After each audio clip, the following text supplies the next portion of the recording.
నమస్కారం. ఈటీవీ 2 తీర్థయాత్ర కార్యక్రమానికి స్వాగతం. మన దేశంలో ఉన్న సుప్రసిద్ధ జగన్నాథ స్వామి క్షేత్రాలలో అగ్రగణ్యమైనదిగా పేర్గాంచిన క్షేత్రం పూరి. సనాతన సంప్రదాయాలకు, ప్రాచీన సంస్కృతులకు వేదికగా నిలిచిన ఈ క్షేత్రంలో సాక్షాత్తు జగన్నాథ, బలభద్ర, సుభద్ర స్వామివార్లు కొలువై ఉన్నారు. ఒడిషా రాష్ట్రంలోని పూరి జిల్లాలో ఉన్న పూరి శ్రీ జగన్నాథ స్వామి వారి ఆలయ విశేషాలేమిటో మనం ఇప్పుడు వీక్షిద్దామా?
దేశంలోని సుప్రసిద్ధ పుణ్యక్షేత్రాలలో ఒకటిగా శ్రీ జగన్నాథ స్వామి వారి దివ్యక్షేత్రాలలో ప్రముఖమైందిగా విరాజిల్లుతున్న ప్రసిద్ధ పుణ్యక్షేత్రం పూరి.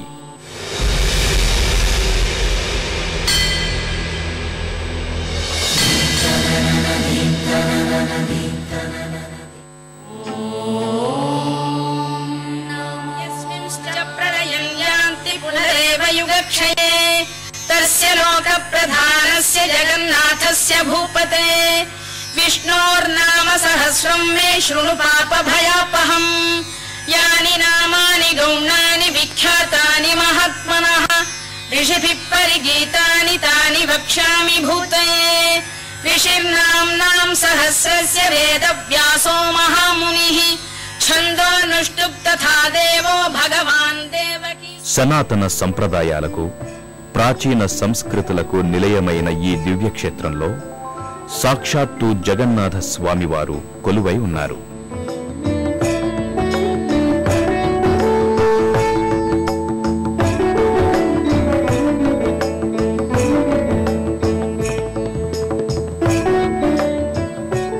రాజుల సంస్కృతిని ఇప్పటికీ తేటతెల్లం చేస్తున్న పూరి దివ్యక్షేత్రం ఒడిషా రాష్ట్రంలో పూరి జిల్లాలో ఉంది.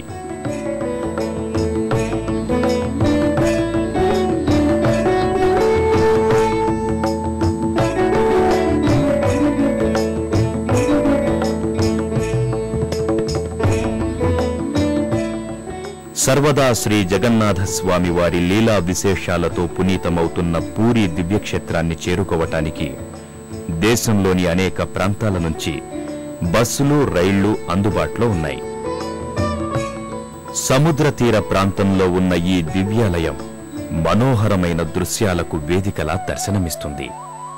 సముద్రపు అలల తాకిడులను సైతం లెక్క చేయకుండా జీవనయానం చేస్తున్న మత్స్య కార్మికులు, ఈ వింతను తదేకంగా చూస్తున్నట్టుగా ఉన్న సూర్య భగవానుడు, నిత్యము కళకళలాడుతున్న భక్తజన సందోహం, ఇవన్నీ పూరి ఆలయ వైశిష్ట్యాన్ని ఇనుమడింపచేస్తున్నాయి.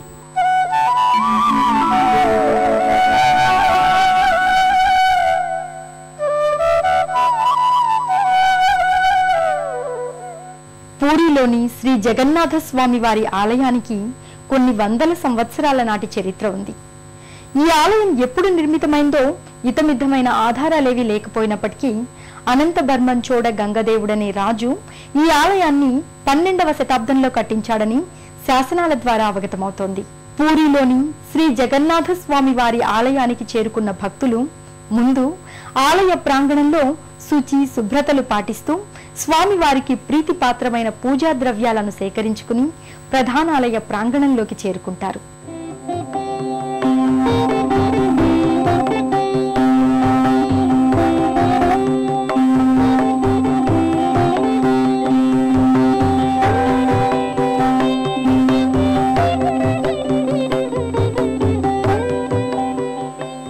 సర్వం రహస్యం పురుషోత్తమస్య దేవో నజానతి కృతం మనుష్యం. జగతికి ప్రభువైన పురుషోత్తముడు మానవాతీతుడు జగన్నాథుడే అంటూ పురాణాలు సైతం జగన్నాథ స్వామిని కీర్తించాయి. అలాంటి మహిమాన్వితమైన పూరీ క్షేత్రాన్ని చేరుకున్న భక్తులు శుచి శుభ్రతలను పాటిస్తూ శ్రీ జగన్నాథ స్వామి వారి ఆలయానికి బయలుదేరుతారు.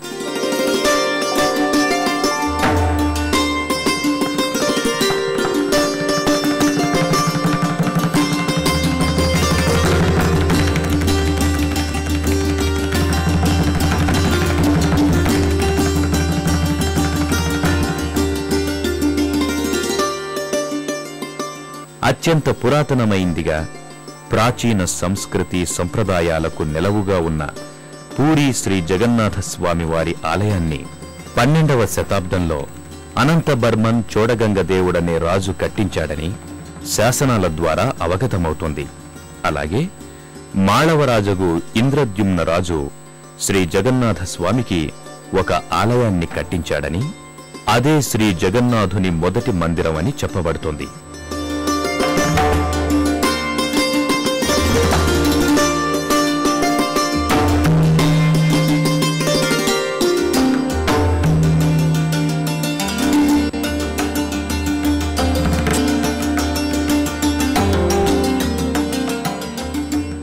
పూరిలోని శ్రీ జగన్నాథ స్వామి వారి గురించి విష్ణు పురాణం, బ్రహ్మ పురాణం, అగ్ని పురాణం, పద్మ పురాణం తదితర పురాణాలలో ప్రముఖంగా ప్రస్తావించడం జరిగింది. అలాగే అనేక శాసనాలలో ఈ ఆలయం గురించి విశేషంగా ప్రస్తావించారు. కపిలాసపు శిలాశాసనం, నాగపూర్ శిలాశాసనం, గోవిందపురం శిలాశాసనం తదితర శాసనాల్లో ఈ ఆలయ వైశిష్ట్యాన్ని పొందుపరచడం జరిగింది. ప్రధానాలయ ప్రాంగణంలోకి చేరుకున్న భక్తులు ఆలయ ప్రాంగణంలో ఉన్న వివిధ దేవీదేవతల ఆలయాలను దర్శించుకుని అనంతరం గర్భాలయంలో ఉన్న శ్రీ జగన్నాథ స్వామి, శ్రీ బలభద్రుడు, శ్రీ సుభద్ర దేవతల దివ్యమంగళ రూపాలను దర్శించుకుని భక్తి శ్రద్ధలతో చేతులు జోడిస్తారు.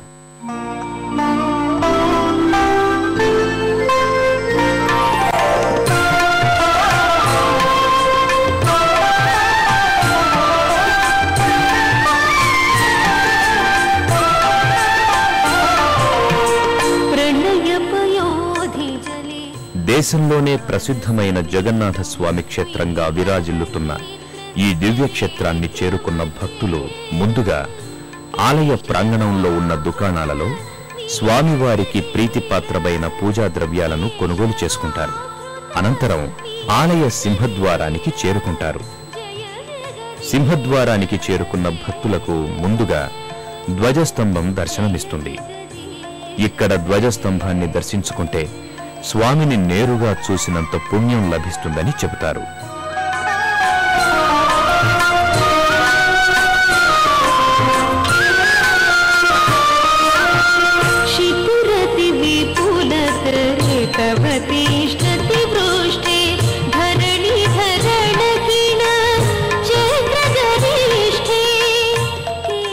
పూరీలోని శ్రీ జగన్నాథ స్వామి వారి మందిరమంతా కొన్ని మందిరాల సమ్మేళనం. శివుడు, విష్ణువు, శక్తిమాత ఒకే ఆలయంలో పూజింపబడుతున్న దివ్యక్షేత్రమిది. ధ్వజస్తంభాన్ని దర్శించుకున్న భక్తులు అనంతరం ఓం నమో జగన్నాథ స్వామియే నమః అంటూ ప్రధానాలయ ప్రాంగణంలోకి చేరుకుంటారు.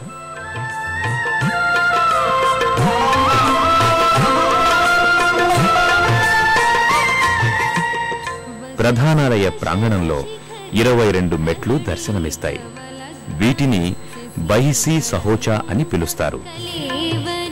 ఈ మెట్లను దాటుకుని ముందుకు వెళితే కాశీ విశ్వనాథుడు, శ్రీరామచంద్రుడు, అభయ నృసింహుడు, సిద్ధి వినాయకుడు, రాధా గోవిందుల చిన్న మందిరాలు దర్శనమిస్తాయి.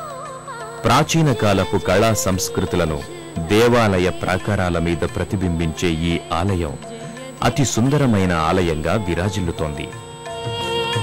ఆలయ గోపురాలన్నీ అలనాటి కట్టడాలను, శిల్పకళా రీతులను కళ్లకు కట్టినట్లు దర్శింపచేస్తాయి.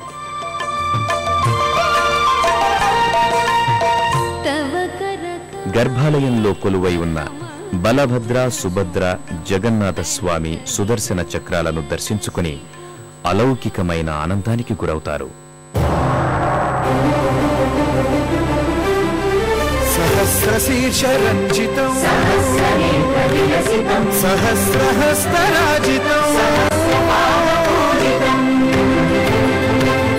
సహస్రవిధ విభాసితం సహస్రవర్ణ సంశ్రితం సహస్రరూపదీపితం సహస్రనామ సలలితం సమస్త సద్గుణోన్నతం సమస్త దేవతాద్భుతం సమస్త శక్తి మండితం సమస్త భక్త వందితం సమస్త ముక్తి సువిహితం కృష్ణ దైవతం నమామి కృష్ణ దైవతం.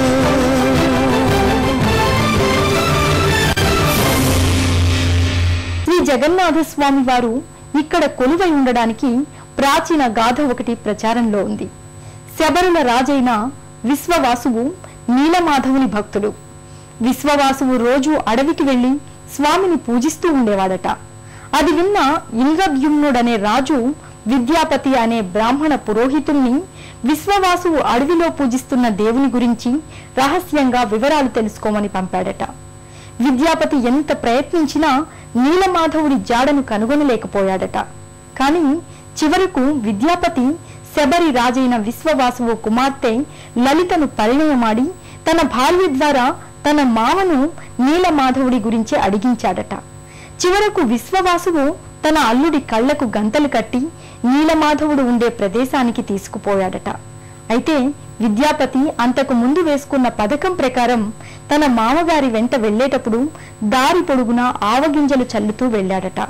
అనంతరం వాటి సహాయంతో నీలమాధవుడు ఉండే ప్రదేశాన్ని కనుగొని ఇంద్రద్యుమ్న రాజుకి చెప్పాడట. అయితే ఇంద్రద్యుమ్న రాజు వెళ్లేసరికి నీలమాధవుడు అంతర్ధానమయ్యాడట. నీలమాధవుడి దర్శన భాగ్యం కలగని ఇంద్రద్యుమ్న రాజు కలత చెందగా రాజును అశ్వమేధ యాగాన్ని చేసి పెద్ద కోవలను నిర్మించి అందులో విష్ణు నరసింహమూర్తిని ప్రతిష్ఠించిన మీదట తన దర్శన భాగ్యం కలుగుతుందని నీలమాధవుడు ఆకాశవాణి ద్వారా చెప్పాడట.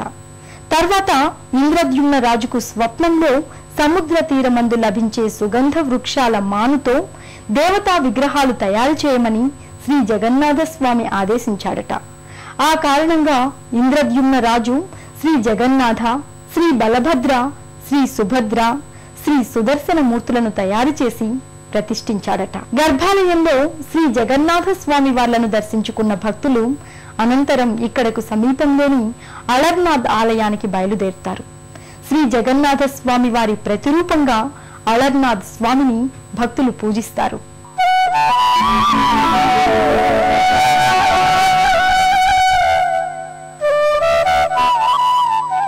అళర్నాథ్ స్వామి మందిరమంతా నిత్యము స్వామి నామస్మరణతో మారుమ్రోగుతూ ఉంటుంది.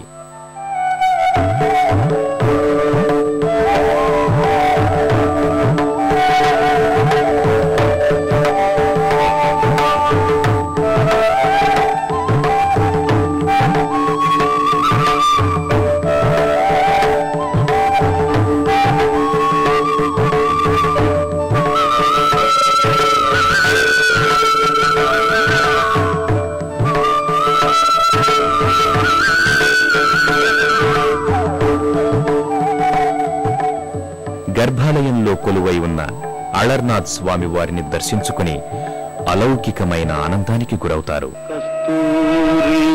తిలకం లలాట ఫలకే వక్షస్థలే కౌస్తుభం నాసాగ్రే నవమౌక్తికం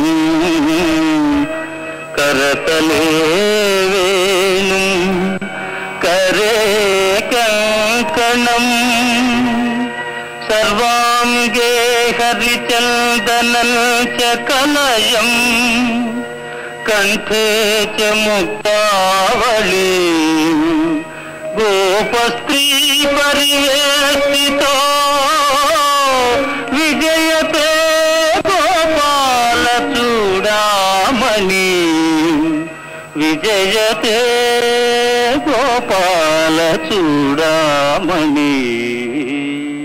స్వామివారికి ఏటా జరిగే స్నాన పూర్ణిమ ఉత్సవాలు అత్యంత నయనానందకరం. ఆ విశేషాలేంటో పరిశీలించండి.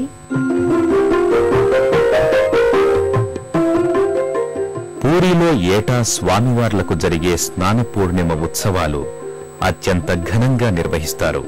ఈ ఉత్సవాలను ప్రతి ఏటా మే, జూన్ నెలలో వచ్చే పౌర్ణమి రోజున నిర్వహిస్తారు. ముందుగా శ్రీ జగన్నాథ, బలభద్ర, సుభద్ర, సుదర్శనుల మూర్తులను మదనమోహనుని ఆలయం నుంచి బయటకు తీసుకొచ్చి మేఘనాథ ప్రచేరి ఉత్తర దిశ యందుగల స్నాన వేదికలపై స్వామివార్లను ఆసీనులు కావిస్తారు. అనంతరం దేవాలయ ఉత్తర ద్వార సమీపమందున్న నూతి నుంచి 108 కడవల పవిత్ర జలంతో స్వామివార్లకు స్నానం చేయిస్తారు. అంతకుముందు స్వామివార్లకు దంతావధానం కూడా నిర్వహిస్తారు. అలాగే పూరి రాజుల చేత పూజలు చేయిస్తారు. స్వామివారికి ఏటా చేసే రథోత్సవాన్ని అత్యంత ఘనంగా నిర్వహిస్తారు. ఈ రథయాత్రలో వాడే శ్రీ జగన్నాథుని రథాన్ని నంది ఘోషు అని పిలుస్తారు. ఈ రథం 16 చక్రాలు కలిగి ఉంటుంది. పూరి రాజు ఆధ్వర్యంలో ఈ ఉత్సవాన్ని సంప్రదాయ సిద్ధంగా నిర్వహిస్తారు. ఆనాడు భక్తి శ్రద్ధలతో భక్తులు స్వామికి చందన యాత్ర నిర్వహిస్తారు.